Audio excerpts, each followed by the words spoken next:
আসসালামু আলাইকুম ও রহমতুল্লাহি ওবারাকাতুহু। সবাই কেমন আছেন? আশা করছি মহান আল্লাহর রহমতে আপনারা সবাই ভালো আছেন। অনেক দিন পর আপনাদের সঙ্গে কথা হলো। অনেক ব্যস্ততার মাঝে থাকি, এই জন্য কথা বলা সম্ভব হয় না।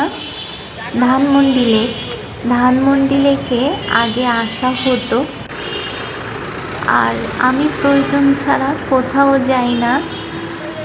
এই দিন একটা প্রয়োজন ছিল, তাই ধানমন্ডি গিয়েছিলাম। আমার কিছু কেনাকাটার ছিল, তাই ভেবেছিলাম এখানে যেহেতু পিলখানার পাশে সীমান্ত সম্ভার শপিং কমপ্লেক্স আছে, এখানে যদি আমার প্রয়োজনীয় জিনিস পেয়ে যাই তাহলে কিনে নিয়ে যাব। আপনারা সবাই ভালো থাকুন, সুস্থ থাকুন, নিরাপদে থাকুন।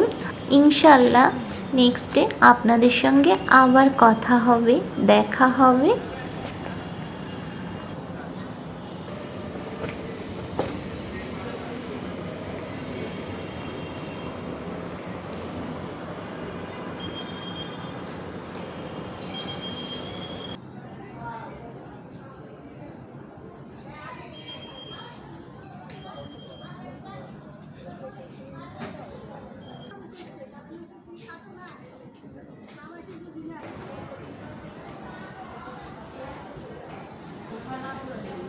আমার নাচতে পেলো তো আমি বেলুন লাগবে না।